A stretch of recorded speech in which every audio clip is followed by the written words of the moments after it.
And welcome everybody to God's Views on Political News. It's so great to have you here today. Bill, how are you doing today? Well, I'm not going to lie to you. I'd rather be in bed right now. So that means Bill's not feeling well. I think you probably finally got what everybody else had when you were taking care of them. Is that pretty much about? Well, it's not the flu, thankfully. No, just a head cold. But, Okay. if I have to sneeze and hack and snort, and everybody, it's live television.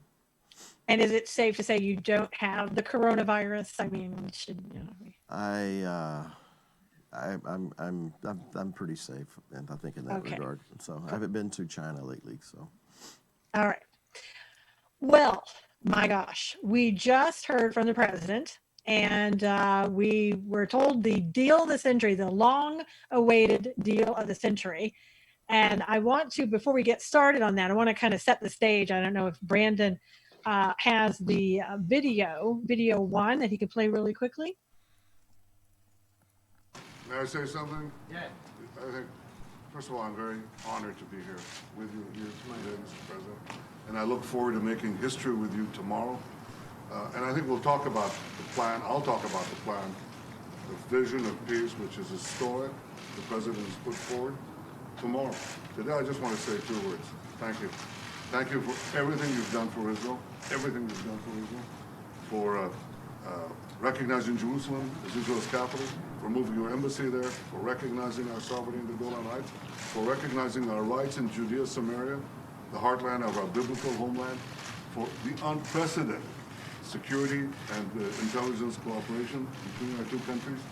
I think, Mr. President, the list of your support for Israel, the things you've done for Israel since you've become president is very long, but the bottom line is short. You have made our alliance stronger than ever. And I look forward in the coming years to make it even stronger with a historic defense treaty that will anchor our alliance for generations. So that was from yesterday. Pretty amazing what we heard yesterday. Having Netanyahu here, having also Benny Gantz was here, and we got to hear them talk about what was coming up today in the deal of the century. Now we just had the deal of the century and what was discussed. I want to tell you, in case you didn't see it, and what was actually talked about. And for all of you that have come in today, thank you for being here. I'll try to get to your comments. Hopefully, I can see them. Robin, I saw you. Welcome. And hopefully, the audio is good for everybody today, and you can hear everything that we're saying. So, um, I'll, they're saying I'll, that the voice was a little bit choppy I'll, for me. So, hopefully, well, that'll straighten it that out. was a little bit, but it seems to have cleared up. So we're Okay. having some technical issues. We're not sure what's going on, but if in case your audio starts to go, I'll sign what you're Okay. saying. You do that. Yeah. All right. So President Trump. Now this is what Fox News kind of said about it before President Trump even got started. He said there is a two-state solution to resolve the Israeli-Palestinian conflict. And Bill, I want to get the biblical perspective as I go along from you what you were thinking here.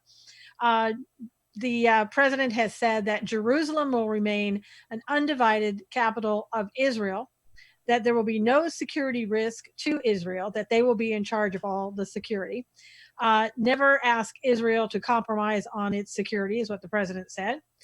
What he is proposing is that East Jerusalem, and East Jerusalem is the land that was won by the Israelis in the Six-Day War, the Arab-Israeli War in 1967. To take that portion, East Jerusalem will be the new capital for the Palestinians, and that America will open an embassy there. And they're proposing to spend about 50 billion with a B on that new state.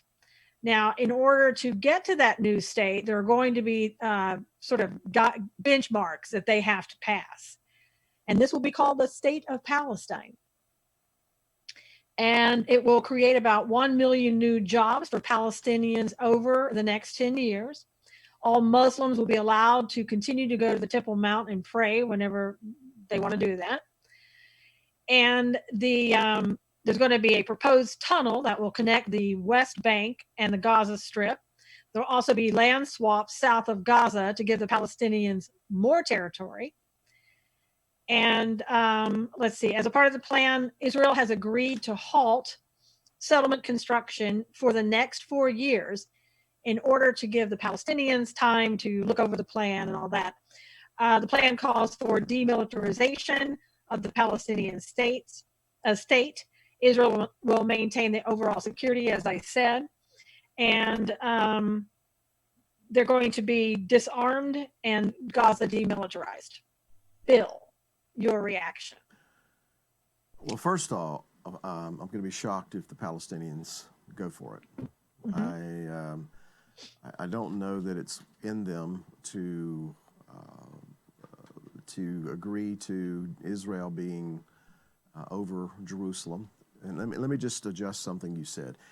East Jerusalem is there's part of East Jerusalem that was part of the old city that was taken in the 6-Day War, but the old city, most of it anyway, is not considered to be East Jerusalem. East Jerusalem is when you get over into what's called Silwan and where the Mount of Olives is and this area. And so the old city is,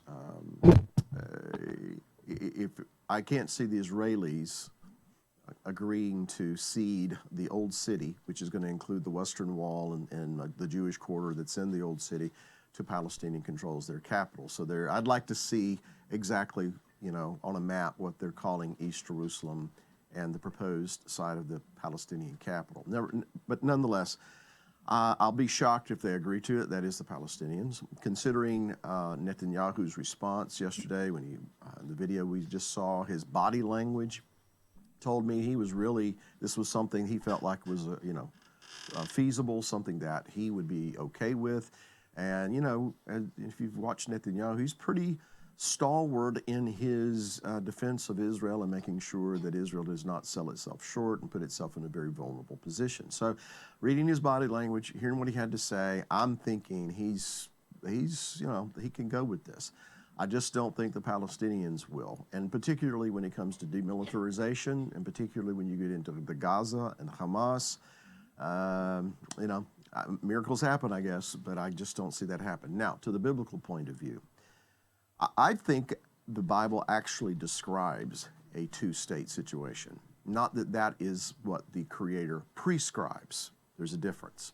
The Bible describes a lot of things that the Creator doesn't prescribe. The Bible describes people murdering one another, people doing awful things to one another, but the Creator doesn't prescribe that. So I want you to hear what I'm saying.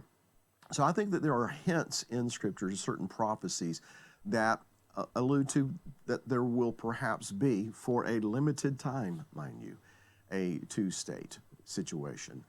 And so I will say this, I'm going to crawl out on the limb and say that if there is a two-state situation, most likely the leaders of the Palestinian Authority will be operating under the guidance of what they call hudna. And hudna is a ceasefire. It's not true peace like you and I understand peace. Right. It's a ceasefire with the idea that we'll cease firing and we'll regroup until we get a stronger footing. And then when you can outmaneuver or become stronger than our enemy, then we'll strike again. And because eventually what's going to happen is that's described in Ezekiel 36, actually Ezekiel 35 and 36, a war against Edom and those that join themselves with Edom, and it's over the land of Israel, and it's over the lands, some of them anyway, that is being deliberated in this peace deal. All right, so that's going to happen. Obadiah is a war against Edom and Esau and those people who claim the land of Israel to be their own. And then, of course, we could bring in Isaiah 17 into all this and the destruction of Damascus and how that might be connected. So my point would be, if I'm going to crawl out on the limb, if the Palestinians go along with this, and I have serious doubts that they will, and if we work toward a two-state solution, I think it'll be short-lived. And now, so we'll see. We'll see.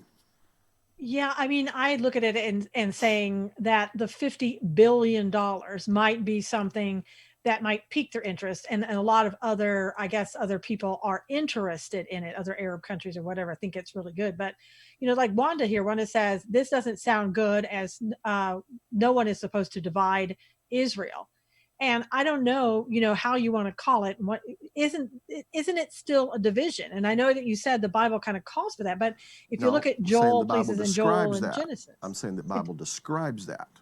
describe. Okay, I'm not saying the Bible calls for that. I'm saying the Bible describes that. The Bible described how Cain killed Abel, but God didn't want Cain to kill Abel. right, Cain took it upon true. himself to do that. So the Bible describes things, but it doesn't prescribe. When a doctor writes out a prescription, he's saying, okay, take this so you can get well. All right? Right. There's a difference in that and describing what people do. You following me Yeah. here? I no, I absolutely do now. I follow you. And it just, you know, I guess what I'm thinking about is, we've been blessed in America, it seems, for a time, because of the fact that we've blessed Israel. And I'm looking at this and saying, is this a blessing for Israel? Or is this something that God has said, don't do? Now, Linda's asking, will the status quo on the Temple Mount? And what I understand is that Israel will be over the Temple Mount, but they will let, the Muslims come in and pray and all that. So, So um, let me make sure I understood what you just said. You're okay, saying that in this proposed peace deal that Israel would retain control and sovereignty over the Temple Mount and then would allow Muslims to come to the Temple Mount? that's what I understand. Okay. Yeah. And they're not going to go for that either. No. If that's what's in there, I doubt very. Look, this also has all of the what's the word I'm looking for here? My head is kind of blue today. Uh, it sounds like to me it could be something that the Trump administration is putting out there that is going to be so difficult for the Palestinians to agree to. But if they do, then hey, okay, we can go forward. But you're going to make a lot of a lot of concessions to Israel in this regard. We'll help you, but you're going to make a lot of concessions, with the idea that they probably aren't going to go for this, which is then gives legitimacy to why we're not going to support the Palestinian Authority anymore, because they're not really serious about making peace. Now that might be it, but with the idea, but if they agree to it, then maybe we can make something happen here. I don't know. I'm just kind of observing this. But going back to the Temple Mount, I cannot see the Palestinians or any of the Muslim world, quite frankly, agreeing to give sovereignty of the Temple Mount back over to the Israelis. But there is one caveat here, and that is the Saudi prince who's been making overtures toward Israel, running the backdoor channels, keeping those open to make things happen. And here's right. why I'm getting into that. Because in Revelation 11, it describes, or it certainly seems to describe, a Temple Mount that has been divided between Jews and between the Muslim world. It doesn't say that in Revelation chapter 11, but it talks about how the two witnesses were described this. This angel is given a reed to measure the temple and the court, and he says to leave the court out. Don't include that in the measurement of the temple, which is to suggest that there's going to be part of the Temple Mount that is given over to the Gentiles, to the nations, which would be where the Al-Aqsa Mosque and the Mosque of Omar, the Golden Dome of the Rock sit, at putting the temple a little farther north of those particular sites. Now, that's been conjecture that's been thrown around in the eschatological circles for 30 years. This is the first time we've ever seen anything that might lead to something like that. So that would be fascinating. Yeah, and Netanyahu said, if I get this right, he said that these peace plans, have never worked before, because they've always wanted Israel to give up the security Right. in these different places, and this president has allowed for Israel, to keep the security, and Netanyahu seemed very pleased about it, and also Benny Gantz has agreed to it. He wasn't there, but supposedly that he's gotten the Trump has gotten the green light from Benny Gantz to say, look, if I get elected prime minister, then I will go along with this plan. And that's why I guess that he had Benny Gantz there with him yesterday. So, because a lot of people were saying, well, he's not prime minister. What's he doing there? But you don't know who the prime minister is going to be. And so he wanted to make sure that everybody was on board with it. Well, I mean, that's to me, okay, I'm not taking a position that we want to push a Palestinian state or anything like that. But if you're going to propose something to the Israeli government, considering that Israeli politics have kind of been, confetti thrown up in the air of late, you're not really sure where everything's going to come down. It's only smart that you would want to bring Gantz into it as to not offend him and then go ahead and have him be predisposed to be against this. So I see the politics of it and the logic of it. Now, whether it's right for the United States government to push for a two-state solution, we can argue about that. But I will agree with Netanyahu. The reason it has not worked before, shouldn't have worked, and thankfully, and I hope you understand what I'm trying to say here, didn't work, is because it was always putting the pressure on Israel to make concessions, Israel to give up this, Israel to give up that. And all the Palestinians were asked to do is take out of your charter that you don't want to destroy Israel. So at the very least, if there is anything good to be said about this, it seems on the surface anyway that it's not expecting the Israelis to do the impossible. Now, we haven't gotten into the nuts and bolts of it, so, we'll have to see how this takes shape. And I'm just still, to be honest with you, I'm still uneasy about the fact that from what and I know you've explained it well, but I still feel uneasy that this is dividing Israel. And this isn't what we should do. I'm not at ease with the idea. We're talking about how might this fit into what the Bible has to tell us. Personally, okay, my head's all clogged up and I'm just in that kind of a mood, all right? Personally, I just go tell the Palestinian government leaders to pound sand, Yeah.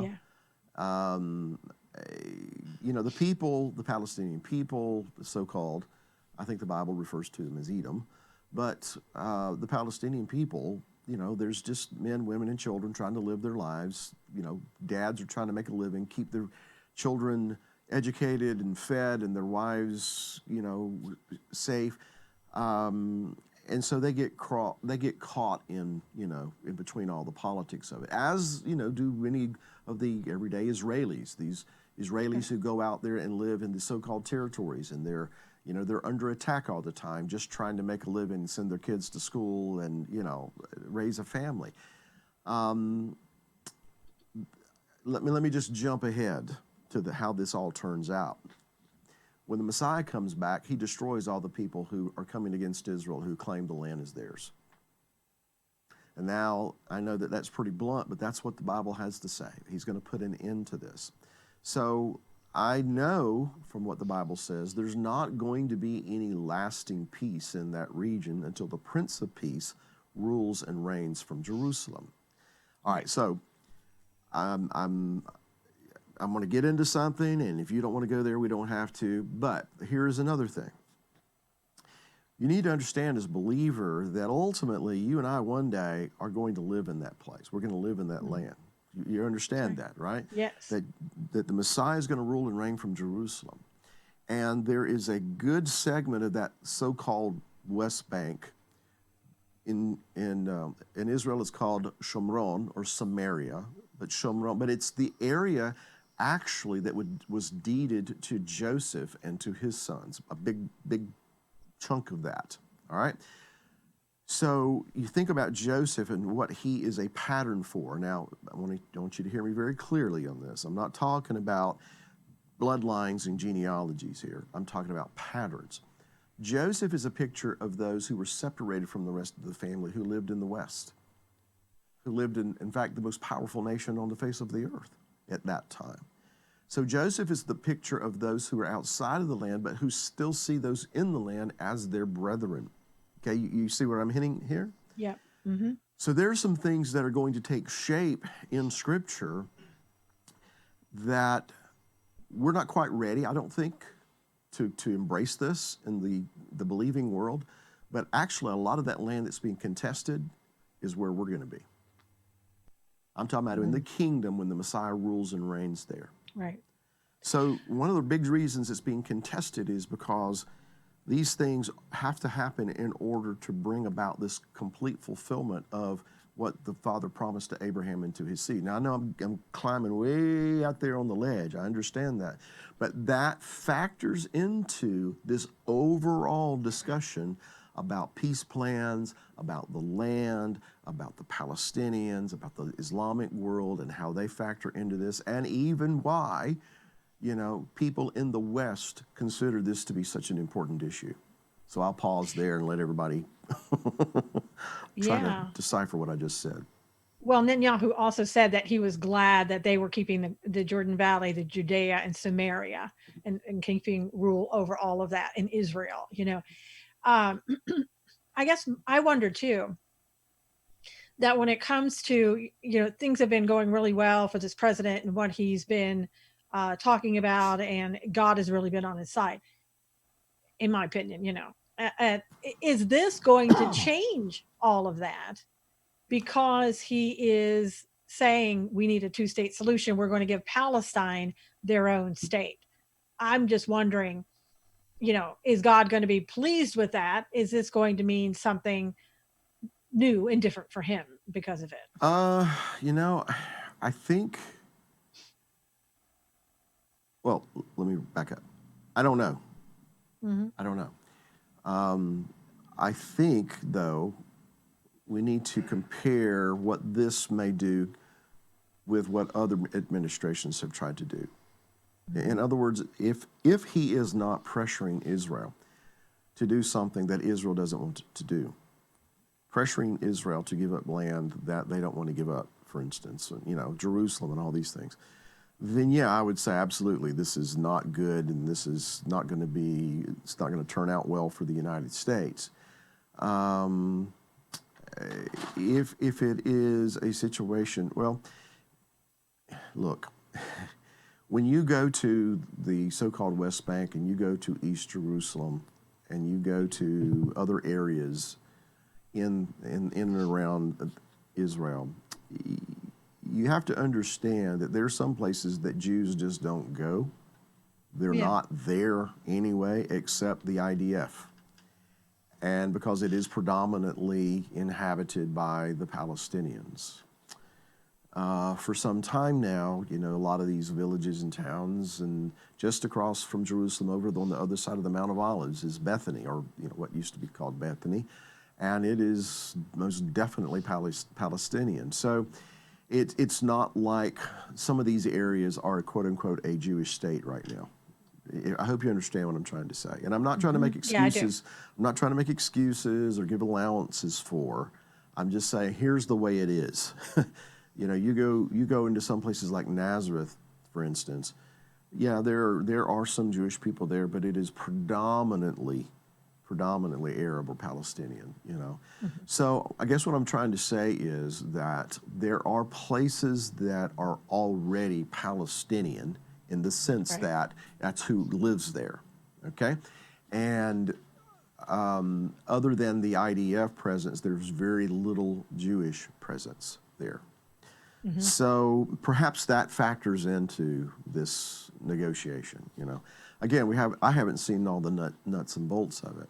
I would say that I'm fundamentally against dividing the land.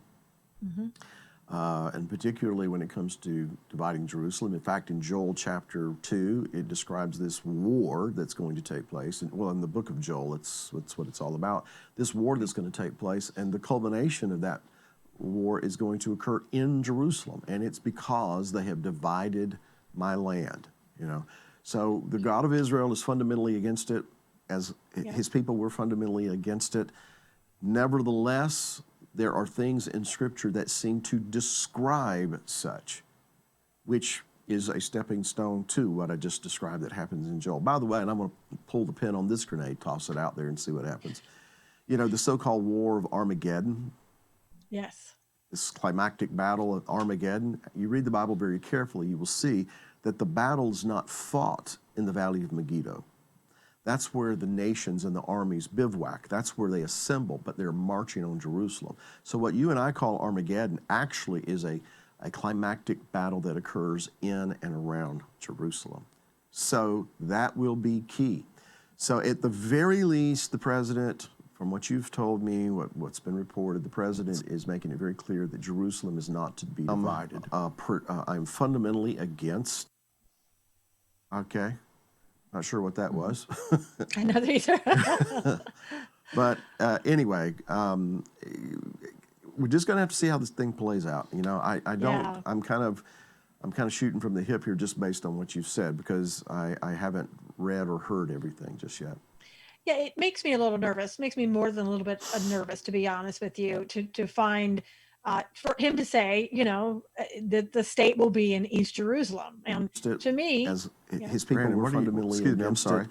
Brandon, Nevertheless, we're hearing that there over are the- things in Scripture that seem, we're hearing that over the broadcast. I know. I'm actually not sure why it's doing that, because it hasn't been the whole time, and all of a sudden the audio kicked in. So sorry. Okay. I'm trying to monitor everything, and it's just the audio is starting to kick in. But So, continue. so it makes me more than a little nervous, you know, that when the president says East Jerusalem will be the state of Palestine, you know, that when you say anything, that land that in any way belongs to Israel, and then that said, that concerns me as to now what, you know, what we're going to see, and what may happen, what God may do. Yeah, I mean, again, I'd like to see what they're calling East Jerusalem. Yeah. You know, Jerusalem's a big city. You know, the new city is, you know, overwhelmingly Jewish. The old city is kind of a mix. You know, you've got a large Jewish presence in the old city as well. When you move east toward the Mount of Olives and over on the other side, Silwan, you get into predominantly Palestinian areas. And I understand that, but you know that the Palestinians have been occupying it, you know, for however long, and that's a lot of Israelis don't want to go there. But technically, the land itself still belongs to Israel. They claim it, and whether Israel, like maybe they're all happy about it, I don't know if God's all happy about it, and so I'll be interested to see kind of what happens. Well, here again, we go back to the distinctions between what the Bible describes and what the Bible prescribes. The Bible prescribes that greater Israel is going to be all the way. So hold on, we're having that little issue again. Yeah, Apparently, we had, before we came on, we had some audio issues, and Brandon had to kind of reroute everything for the audio. So apparently, the audio that wasn't working in the beginning is now starting to. Well, it's not that. We had to reroute Susan's audio through my computer instead of through our normal sources, and therefore, what I would normally be doing, monitoring, is basically showing up in the feed. So. All right. Well, anyway, here's what I'm So, you saying know. as far as what the Bible prescribes. That greater Israel, under the rulership of the Messiah, is going to be from the Nile to the Euphrates. So when it comes to the land of Israel, you know, it's more than just the West Bank. It's more than that. It goes over into the country of Jordan, over into the country of Iraq, and into the country that's called Egypt. So if you really want to get technical about it and partying and dividing the land, it's been divided for a long time. And so that's actually what we're working toward. Now, that'll drive some folks crazy talking about that. But that's what's going to happen eventually. Now, Linda said, the division of Jerusalem makes me shudder. Linda Smith said, if they begin building the temple, many Jews will return to Israel. Linda said, again, it's sad that Israel would agree to stop construction in Judea, Samaria for 4 years while Abbas chews over the plan. Brenda Liz says that scripture describes a fake peace for 3.5 years. I don't think that's, I mean, I could be wrong, but I don't think that's connected to this. Unless you're saying this is, you know, the day of the when the Antichrist comes in. And, I don't think it's it. Mm-hmm. I think it could be another piece of the puzzle falling into place. Let's go back to this issue, and I'm sorry I'm jumping in here. All right. It's okay. Let's go back to the idea that we believe that God is using this president. That God is using this president to fulfill his purposes. Okay? So if that is true, if that's true, might it be that he is the one to bring that piece of the puzzle that sets up some of these last events that have to occur that culminate in all these other things, you know? So sometimes Yes. God's purposes, you know, and what we think God wants sometimes can conflict. You know, Oh, absolutely. we don't understand exactly why he lets this happen or why he allows this thing to happen when it seems so bad. And yeah, were it not for that piece of the puzzle falling into place, then the next thing can't be possible. You know, and I'm not speaking for God. I'm just saying we need No, we need to just remember. discussing. You know, we need to remember if we do believe that God is using this president to advance his purposes, we need to. That has to include the possibility that he's using him to put another piece of the puzzle into place that brings about the ultimate fulfillment of his word, whether Right. we agree with it or like it, you know. And I'm not going to make that. I'm not going to make the argument that this is what he should do. I'm just saying I'm going to sit back and watch and see what happens, because Yeah. God really is in control. Well, and you think about this too, the other piece of that, and kind of an extension to what you just said. We've given the Palestine now the 4 years to kind of mull this over and see if they really like it. So they can jump in now, or they for 4 years, Israel's not going to do any construction. So we're going to give them some time to really mull this over.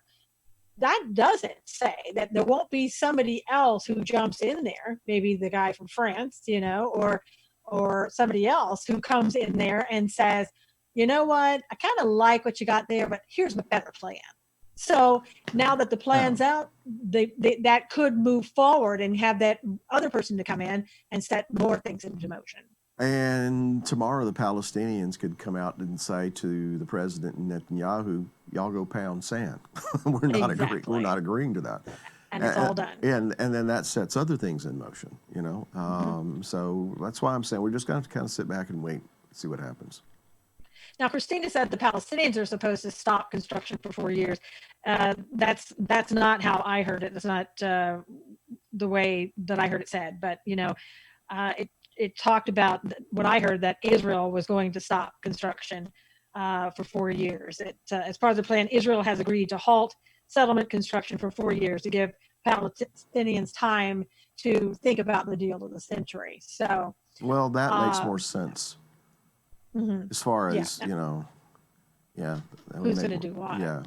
You know, now, the thing is that Netanyahu is going to run into a problem, or whoever the prime minister of Israel turns out to be, is probably going to run into some problems with some people in Israel, particularly these settlers who are going into the so-called territories and establishing these different communities, who are very, very zealous for the notion that this is the land that God deeded to Abraham and to his descendants. And so he's liable to run into a little bit of an issue there. We'll see. Yeah, I think so. And he didn't, you know, the president didn't think this was going to be smooth sailing, and everybody's just going to be happy and this will be great. We'll just move on. What he did say, you know, was that I hope that they will take it, because $50 billion over the next 10 years for the children of Palestine, for, you know, the adults of Palestine, this will improve their lives. And that, you know, Israel has given up something here for them to have their own state. And, you know, Netanyahu said, you know, as Israel, we really want to, for the Palestinian people to be happy and have a good life and all that. So, you know, I think it's a kumbaya moment. Where it goes, we'll just have to wait and see how God reacts to this.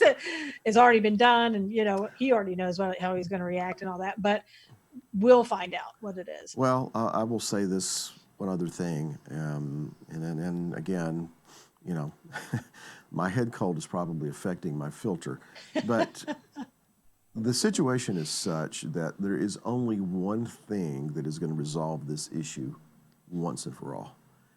And that is an all-out climactic war. Yep. That puts an end to it. That's it. That's what's going to resolve this issue once and for all time. Even if Trump's peace deal is accepted and people go with it, and it does bring, quote unquote, relative peace to the Middle East, it is not going to resolve the issue, because this isn't politics. This isn't not even tribal.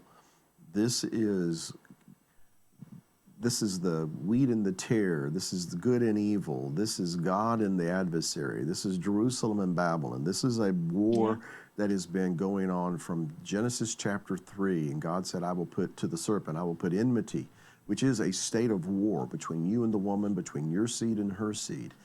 And it's not going to be resolved completely until the Messiah returns. Isaiah talks about, and I know some people have a hard time seeing Jesus in this way, Yeshua, but when he comes out of the wilderness, his garments are stained in blood. And people ask him, how did this happen? And he says, and I'm paraphrasing, because I've trampled down the winepress. I did it myself. He came and he put a stop to all this.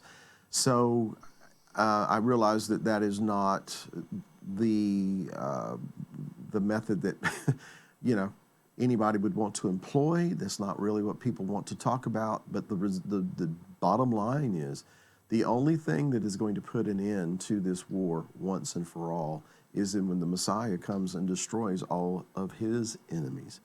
Yes. Let me just kind of tie this thought to it. You look at what's going on in the United States. Mm-hmm. And, you've got Maxine Waters, and I'm getting off topic a little bit, but I'll come back around to the topic. You have Maxine Waters and all these people saying, we don't care what the Senate does. We're going to keep this thing going. We're just going to we're going to come back and do it again. We're not going to let this rest. That is the mindset of the adversary. He's never going to rest. He's never going to be contented. He's never going to be at peace with you and me. He's never going to be at peace with Israel. It's not going to happen. So True. All they're going to do, whether it's Maxine Waters or Hamas and Hezbollah and all these people, all they're going to do is at times put a good face on, shake a hand, sign a document in the guise of peace while they plot the next war. That's what we're up against. So anyway. And the Bible says that's as much, So yeah, for people who always want to, I want peace in the Middle East, there will never be peace in the Middle East until God returns. Period. It'll be temporary, no matter what. So, so let's talk about another subject too. That is, you talk about the United States. Here's what we're dealing with now. With this impeachment, yesterday, it went really well for the defense team. I think a lot of people were on the right anyway, were watching. Other people have just tuned out. They're so tired of this impeachment. And then we had this, I know it had to have been well-planned, well-timed release of, you think, the manuscript of John Bolton. One, it was the New York Times said that they heard somebody else say that gave them this, that they think, again, it's all based on hearsay. New York Times never saw a thing. John Bolton hasn't even spoken about it. And it's supposedly from a manuscript that he wrote. We all know that manuscripts can be changed. We all know that you can make up anything that you haven't seen. And here we go now. And this was Schumer and Nancy and everybody going, you throw this at them and they'll start calling in witnesses. We can take this whole impeachment hearing and we can run it right up until the election and Trump will lose. That's exactly what they want from it. I agree. In my opinion. Yeah. I agree. I think that, unless there's just some major development, it doesn't seem to me that they're going to get 67 votes to remove the president from office. And I think they know that. I think most everybody knows that.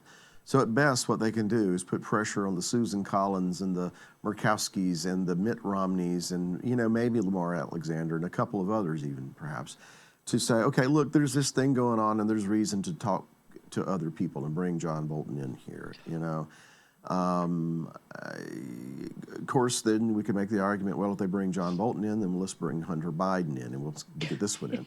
But you're right. I think maybe they're thinking their best opportunity is to kind of, the longer we make the impeachment thing drag out, the more likely it is we can make a dent in Trump's momentum and, what's going on with the economy and other things. Now, personally, it seems to me that the New York Times has put stuff out there and then find out later, oops, well, that wasn't that wasn't all there was to it. Somebody else's manuscript. There was some other, there was something else. You know, and then too, and I'm sure, you know, you saw this, that the people that are responsible for going over these manuscripts to make sure there isn't any classified information that's going to be divulged, there is a connection there to Schiff and, you know, one of the witnesses that he brought in during the impeachment hearing. So they're good at what they do. I'm telling you, they are really good at what they do and how they time these things. And they let these things out there for maximum impact. And my hat's off to them in that regard. They're really good, sadistically genius. Yes, I know. However, it seems also that every time they've done something like this and it makes this, and the media goes nuts about it, eventually it comes out, well, that wasn't quite right. You know, that wasn't really what was said or what have you. And besides, and you're the lawyer, you can correct me on this, even if he did say that to Bolton, it didn't happen. The act was never, you know, put in the deed was never done. Am I right in that? Well, yes, and it doesn't rise to the level of what you need for impeaching a president. You know, and that's the thing, that these people, the senators, especially the Republican senators, should remember you're given 2 articles for impeachment. Stay focused. Stay focused on that. Stop trying to do the job for the House. Stop trying to impede the president's reelection. You know, just stop it. You know, that's where we should be, I think. Yeah, well, my point was this, though. If I say, I'm going to kill that guy. Right, and you didn't do it. But I didn't kill that guy. Am I going to go to prison? Well, I mean, unless there was a conspiracy to do something, and that, you know, you kind of, that's an attempt, perhaps. Yeah, if depending I say, no, I want to kill that guy, so I want you to go, and I want you to do this, and I want you to go kill that guy for me. Okay, yeah, I can see that. But if I was just saying something in a huff one day, I'm going to kill that guy, but, you know, I never did. You know, how can I be taken to prison for something like that, or in this case, removed from office, even if he did? Now, he says he didn't say that. And, you know,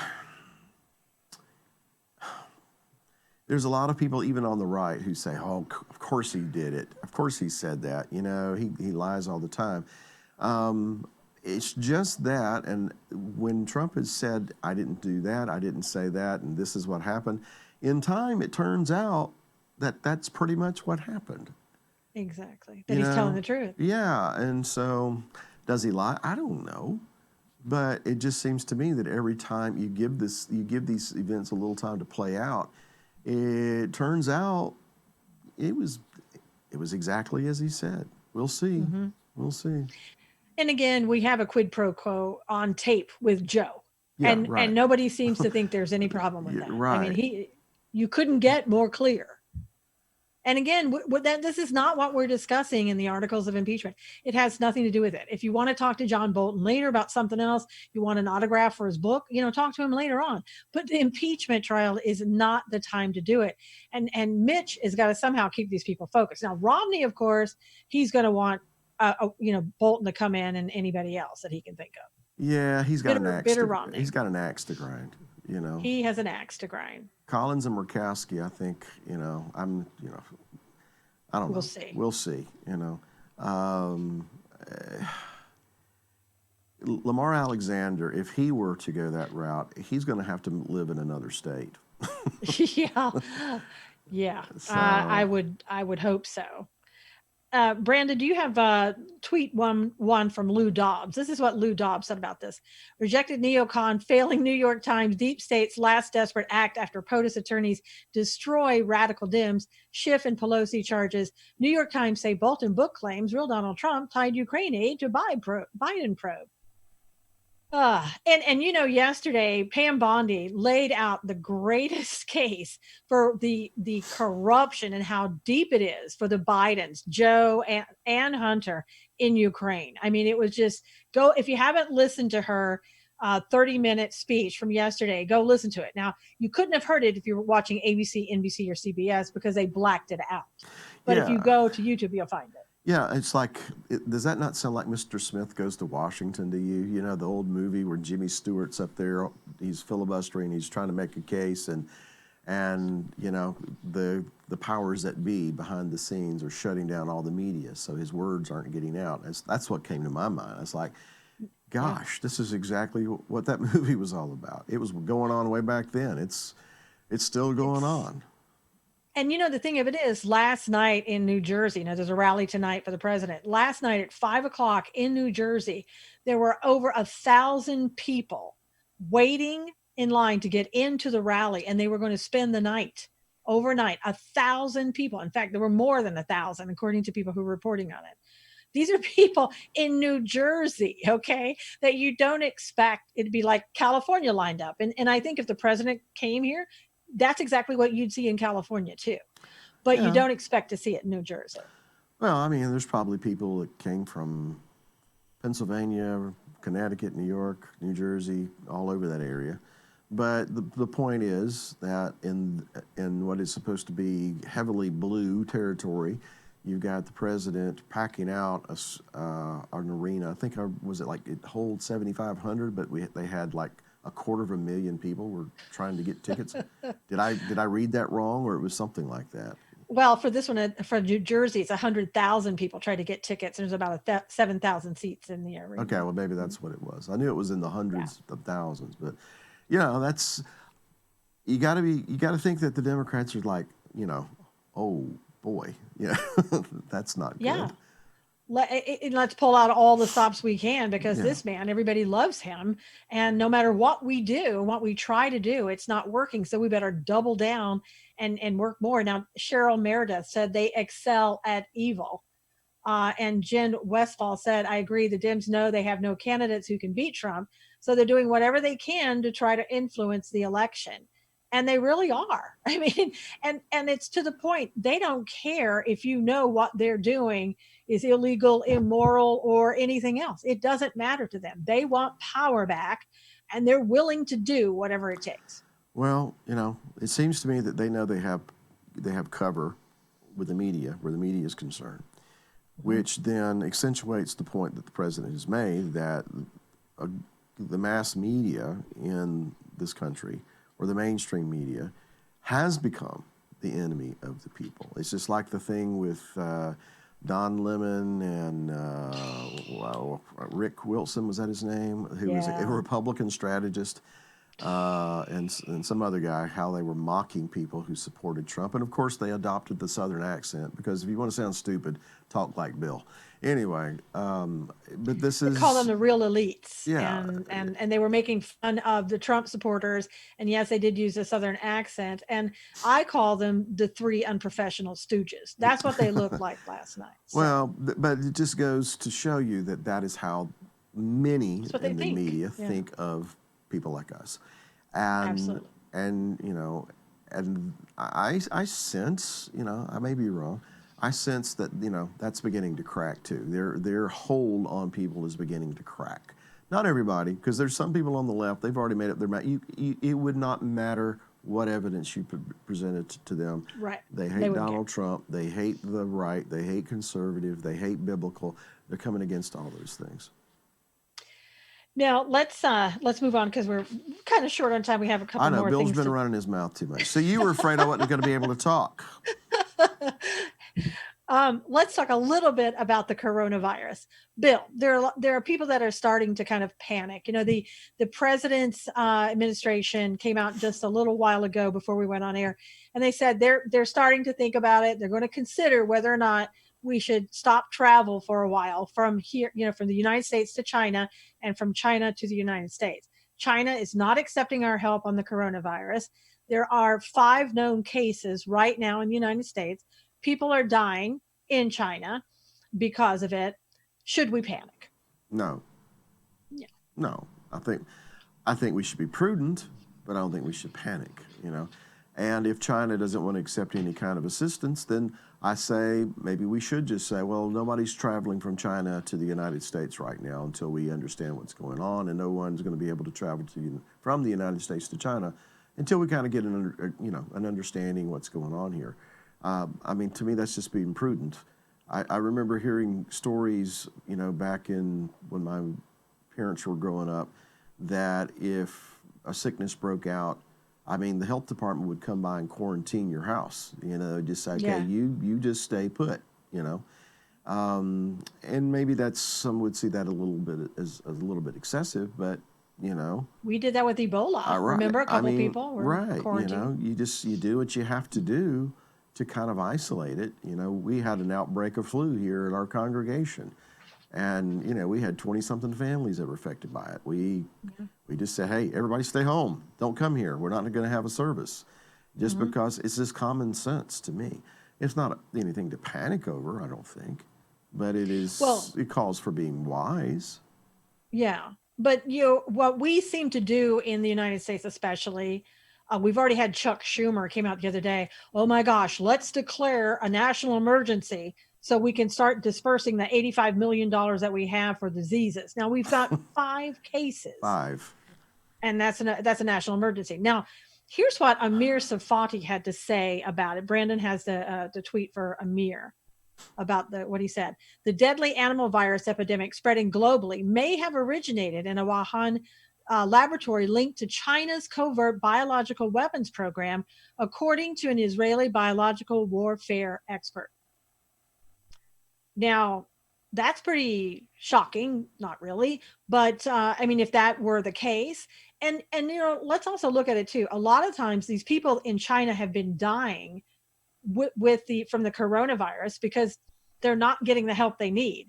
They don't have the hospitals, they don't have the Right. doctors, they're not getting medical care. Right. I mean, the 5 cases that you cited here in the States, all 5, from what I've read anyway, is they're fine, they're improving, they're Yeah. getting the help they need, and we're good. I don't even know, all the symptoms or complications from this particular virus. I'm assuming it's some flu-like thing. Yeah. But look, we we had more than 5 cases of flu here, Yeah. just In one in just our little place. place, right? Yeah. So, Right. and viruses spread. You come in contact with people, they spread, and that's why you don't come in contact with people when you're in that situation. So to me, that's just common sense. But as it's kind of a democratic tenet, I think, never let a crisis go to waste. Exactly. Exactly. I mean, that's why it's already, Schumer's hyping it up, and it's kind of like, when all this is going on, the case isn't going too well for the Democrats right now because the Republicans are actually telling the truth in the impeachment trial. It's like, what can we do to distract? What can we do to make people think that we're such a chaotic state? They should panic. Oh my God, what do we do? That's what's happening. And I hope people will just stay calm. There's 2 cases in California. So, California's not panicking. But again, when I was growing up, we had the Hong Kong flu, which Yeah, I don't know if you remember that, I but remember. that took out my whole family. We were all down, and we had like one member who would get up and try to make something to feed the rest of us who couldn't get up. Yeah. And that was far worse than anything, that we've seen so far. Um, and yet they didn't quarantine people, they didn't call a national emergency, and they didn't start spending money hand over fist. So Well, just stay calm and relax. well, I mean, we live in a culture that gets upset when our iPhone isn't working just the way we want it to.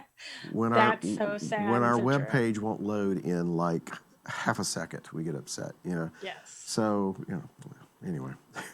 Yeah. All right. And now the other thing that happened yesterday, and Brandon has the last tweet of the show today to show you. Greg Storr, he's a like a White House or the Supreme Court, I should say, reporter. A 5-4 vote, Supreme Court lets Trump administration start enforcing new immigrant wealth test designed to screen out green card applicants seen as being at risk of becoming public charges. So in other words, this is what the president has wanted to do, saying is if you want to come here, we want to make sure that you can take care of yourself. We don't want to start giving you all types of benefits and then have you come here and be a burden, if you will, to the American society. Well, there was a time that they used to call something like that common sense. Yes. Yeah. You come here, apples and oranges, all right? Okay, we've got folks that, because of Jacob's Tent, our congregation here, they live in a situation where they don't have a local fellowship, and they've wanted to move here, and hey, that's great. But what we've told them is, if you move here, you should really know that that's what you're supposed to do. That's what God wants you to do. And secondly, you need to be able to take care of yourself, because we're not going to be able to take care of you in all these other ways. So in other words, have a job, have a place to live, those kinds of things. And it's apples and oranges, but I'm just saying we that's common sense to us that we should approach things that way on this level. Why isn't it common sense to approach that on a national level? Hey, we're a big country. There's a lot of benefits. We understand you want to come here. Make sure it's the thing you're supposed to do. Make sure you're supposed to be here. Oh, and when you get here, are you going to be able to take care of yourself? Because, we're really kind of strapped and stretched here. We're not really in a position to really take care of you. You need to be able to take care of yourself, because people who had that kind of a mindset is what built this country, and with God's help made it into what it is, which is why everybody wants to come here. So, it's common sense. But of course, I know liberals are losing their minds. Common sense, what's that? I mean, people, It's not common so sense common. left a long time ago. That's the Yeah. problem. But yeah, I mean, and you see, and I know this is going to happen because Nancy Pelosi just came out just recently. I think it was yesterday. And what she wants to do on that travel ban. Remember when we were having that, who can be on the travel ban list and all that? We finally got it down to like the same list that Obama said these families from, I guess Somalia was one, Iraq, Iran, all these people Yeah, and look how that they're worked on the out. list. Yeah. I'm sorry, go Well, ahead. and see, and well, I was going to say, and what happened now, the Supreme Court said, okay, all of these people that Donald Trump wanted on the list, these people, we've decided, yes, this is good. They're on that travel ban list, perfectly fine. Okay. Supreme Court decided that. Nancy Pelosi has now said, we're going to be working on this new legislation coming up that is going to prevent the president from banning people because of religion and discriminating against them because of religion. She's taking the same countries that the Supreme Court said was okay for President Trump to ban, and she now wants to try to claim, he's banning them because of religion, and we can't let that happen. So, I guess my point is in all of this, they will find a way to try to get around this public charge rule as well, and try to make it where everybody who wants to come here, come on in, will allow you to be dependent upon us, and we will spend and spend until there's no more money to spend, because that's what socialism and communism is all about. Well, like I said earlier, they're never going to stop. They're never going to be content. They're never going to be at peace. They're never going to be at rest. They're always going to be looking for a way to advance their agenda, their goals. The adversary is never content. He's never going to be at peace. God even says that in the very beginning. He's never going to be at peace with us. We're always going to be in a state of war with him. So it's the same concept. They're always going to be looking for another way around, which means that people who believe in things that are biblical, things that are virtuous and wholesome, things that are common sense, we're going to have to be just as diligent, just as determined, and never rest. We're never going to be able to just sit back and rest. It's going to be a state of constant war until the Messiah comes. And now Luann said my grandparents had to prove they could take care of themselves in the 1920 when they came here. Common sense. So, this is just something that, again, that the Democrats in Congress can do to try to get a voter base in here, because that they've sort of, I was going to say ticked off everybody that they have so far. Well, they need to create a revolving door, because when people get acclimated to what they're really all about, they leave. So they need to bring some more in to kind of feed the coffers. Yeah, they will. They will.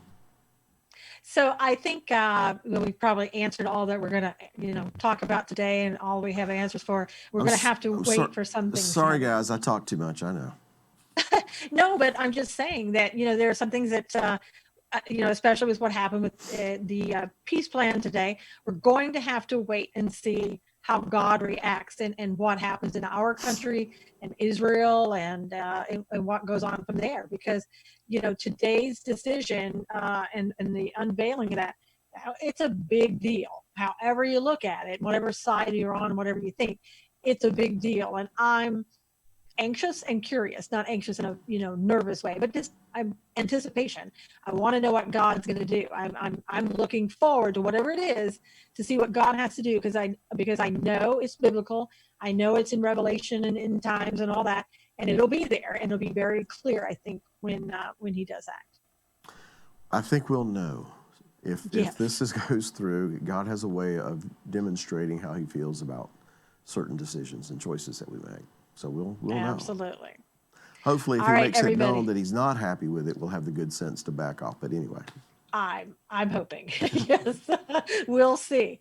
All right, everybody. Thank you so much for being here, Bill. We hope you get feeling better. I do too. And yeah, until next week, everybody, thank you so much for being here. Please share this with everybody. God bless you. We'll see you again next week. Take care. All right, bye-bye.